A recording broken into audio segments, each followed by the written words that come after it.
guys এই ভিডিওটা বনায় একটাই মাকসাদ যে নাকি বহুত দিনলে আমি ইউটিউবে এখন ব্লগ স্লগ আপলোড করতে নাই পারছি তো নাই পারা গতিকে আর এটা ঘরলে স্টার্ট করছি আর এদিকে গাইস করে তোরা কি রকম আহি করে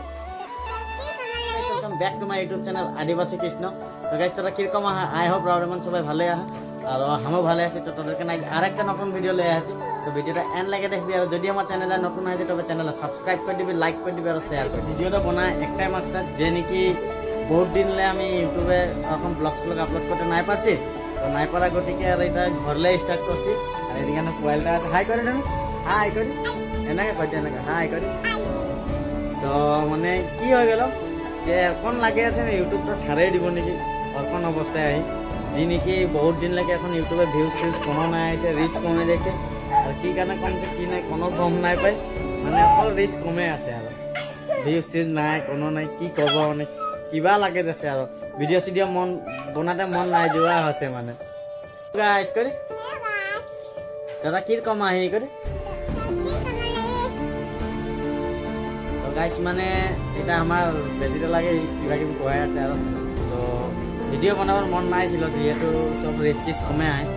তাও আরো ভাবছি যে কি নাই তো এনে একটা ভিডিও করলেই বনাই দিছে আর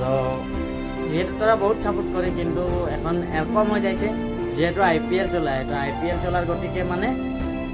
কেউ এরকম ব্লগ স্লগ আপলোড করলে বা কি করলে কেউ নাই দেখে তো ওই গতিকে সেখানে রিচ টিচ কমতে পারে যে নাকি যোৱাবাৰৰ এখন আইপিএলের টাইমে আমার सेम कंडिशन হয়েছিল তো আর এখন এবারও সেম কন্ডিশন হয়েছে ওইটা কারণে সাথে ভিডিও সিডিওগুলো আপলোড করলে কেউ নাই দেখে তো গাইস মানে ভিডিওটা বানাইলে যেহেতু তোরা দেখবি আর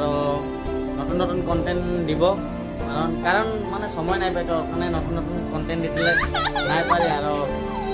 মানে কন্টেন্ট কখন কি করব কি নাই কোনো ওরকম সময় নাই পাই তো ওই গতিকে আমি ভিডিও দিয়াও আমার লেট হয়ে যায় তো লেট চেট হওয়ার কারণে অলপ ভিডিও সিডিও দিতে নাই পারি আর কি করবো আর আপনি সাপোর্ট করে যাবেন আর আপনি নেক্সট ধুনিয়া ধুনিয়া ভিডিও পাওয়ার কারণে আমার চ্যানেলে সাবস্ক্রাইব করে রাখবেন লগে বেল আইকনে প্রেস করে রাখবি আমি যাতে নতুন ভিডিও আপলোড করার লগে লগে তোর নোটিফিকেশন